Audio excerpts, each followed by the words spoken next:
آپ ظاہری طور پر شرع کی پابندی بھی کریں۔ ادھر تو یہ جناب تسبیح لے کر کے رات کو بیٹھ جاتے ہیں عمل کرنے کے لیے جو کسی مولوی نے بتایا یا کسی پیر صاحب نے بتایا یا کسی کتاب سے پڑھا ہے، لیکن اگر وہ اس وقت سے ہٹ کر باقی 24 گھنٹے دیکھے تو پھر اس کی زندگی گناہوں سے آلودہ ہے۔ تو تقوی نام کی کوئی چیز نہیں ہے، پرہیزگاری ہے کوئی نہیں، اور نہ ہی اس کو حاصل کرنے کی کوشش کر رہا ہے، نہ عام دنوں میں نہ عمل کے دنوں میں۔ بسم اللہ الرحمن الرحیم۔ اگرچہ مختلف نشستوں کے اندر ہم عمل کو پرتاثیر بنانے کے لیے مختلف قسم کے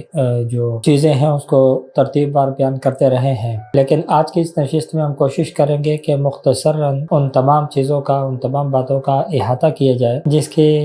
بیس پر ہمارے عمل جو ہے وہ پرتاثیر ہو جائے اور ہمارے اعمال کے اندر وہ تاثیر پیدا ہو جائے کہ جب ہم عمل کریں کسی بھی نیک مقصد کے لیے تو اللہ تعالیٰ اس عمل کی برکت سے ہمارے اس عمل کے لیے جو مطلوب اور مقصود ہے، جس مقصد کے لیے اس عمل کو کیے جا رہے ہیں، اللہ پاک اس کو کیا کر دیں، پورا فرما دیں۔ تو اکثر عوام ہمارے پاس یہ شکایت لے کر کے آتے ہیں کہ بھئی ہمارے کو فلانے نے وظیفہ تجویز کیا، فلانے نے عمل بتایا تو یہ ہوا وہ ہوا، ہم نے فلاں جگہ سے لیا، ہم نے کیا لیکن ہمیں کوئی فائدہ نہیں ہوا۔ تو اس لیے جو ہے وہ یہ ضروری سمجھتے ہیں کہ بھئی عمل کے لیے ہمارے کو جانا پڑے گا کسی عامل کے پاس، کوئی عامل ہی پڑے گا تو اسی کا یہ اثر ہوگا، وگرنہ نہیں ہوگا۔ تو یہ عام طور پر لوگوں کا یہ سوچ بن چکی ہے۔ اب ہم ان اسباب کی طرف آتے ہیں کہ وہ کیا وجوہات ہیں جس کی وجہ سے آپ کے اعمال کے اندر تاثیر پیدا نہیں ہوتی۔ تو ان میں سب سے پہلی چیز یہ ہے عدم یقین۔ جس وقت آپ کو کوئی عمل بیان کیا جاتا ہے تو آپ کو اس کے اوپر یقین نہیں ہوتا۔ اس کی وجہ کیا ہے؟ اعمال ہے کیا؟ قرآن اور حدیث سے ہٹ کر تو کوئی عمل ہوتا نہیں۔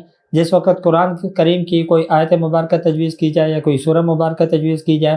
تو یہ نعوذ باللہ اس کو بڑے ہیچ سمجھتے ہیں، اس کے اوپر یقین نہیں ہوتا کہ یہ تو ہم پڑھتے رہتے ہیں، یہ تو ہم کرتے رہتے ہیں۔ یہ نہیں پتہ ہوتا کہ جو ترتیب بیان کی جا رہی ہے اس ترتیب کے موافق اگر کیا جائے تو تبھی جا کر کے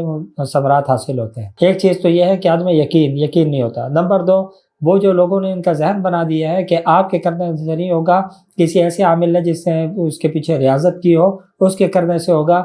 یہ جو ایک ذہن بنا ہوا ہوتا ہے نا، تو انسان جو ہے خود تذبذب کا شکار ہوتا ہے کہ بھئی میں کرتا رہا ہوں، پتہ نہیں نتیجہ مرتب ہوگا نہیں ہوگا۔ تو اس تذبذب کی بنیاد کے اوپر بھی کیا ہوتا ہے، اس کا اثرات اس سے جو ہونے چاہیے وہ 100% نہیں ہو پاتے۔ اسی طریقے سے تیسری چیز جو ہے وہ یہ ہے کہ ہم لوگ عمل تو کرتے ہیں لیکن عمل تقاضا کرتا ہے، کوئی بھی عمل اپنی تاثیر کو کامل طور پر کرنے کے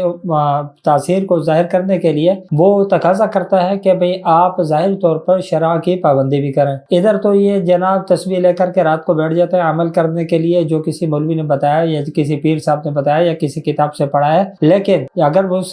اس وقت سے ہٹ کر باقی 24 گھنٹے دیکھے تو پھر اس کی زندگی گناہوں سے آلودہ ہے۔ تو تقوی نام کی کوئی چیز نہیں ہے، پرہیزگاری ہے کوئی نہیں، اور نہ ہی اس کو حاصل کرنے کی کوشش کر رہا ہے، نہ عام دنوں میں نہ عمل کے دنوں میں۔ 24 گھنٹے وہ انہی گناہوں کے اندر آلودہ ہے اور عمل کر رہا ہے اور کہہ رہا ہے کہ میرے کو اس کے اندر تاثیر چاہیے۔ اور اسی طریقے سے ایک اور چیز وہ یہ ہے کہ عمل کر رہا ہے لیکن رزق کے اندر جو ہے وہ خیال نہیں کرتے، حلال اور حرام دونوں کی آمیزش ہو رہی ہے، کھا رہے ہیں اور کہہ رہے ہیں کہ بھئی عمل کے اندر تاثیر نہیں ہو رہی ہے۔ اسی طریقے سے وہ عمل کر رہا ہے اپنے راستوں کو کھولنے کے لیے، لیکن خود اپنی زندگی سے عملی طور پہ وہ لوگوں کے راستے مسدود کرتا ہے اور وہ کہتا ہے کہ میرے عمل کے اندر تاثیر نہیں ہو رہی ہے۔ اسی طریقے سے وہ اپنے رزق کی فراوانی کے لیے عمل کر رہا ہے اور وہ اپنے عمل کے ذریعے کئی لوگوں کی روزی کو بند کر چکا ہے، اب وہ کہتا ہے کہ بھئی میرے عمل کے اندر تاثیر نہیں ہو رہی ہے۔ تو جو چیز عمل کے اندر اثر کے لیے ضروری ہے ان تمام چیزوں کو اگر ہم ملحوظ خاطر رکھیں اور اس کے بعد ہم عمل کریں تو یقینی طور پر اس کے اثرات مرتب ہوں گے۔ اور اگر ہم تمام چیزوں کو نظر انداز کر کے صرف الفاظ کو طوطے کی طرح رٹنا شروع کر دیں اور کہیں کہ بھی ہمارے کو نتیجہ ملے،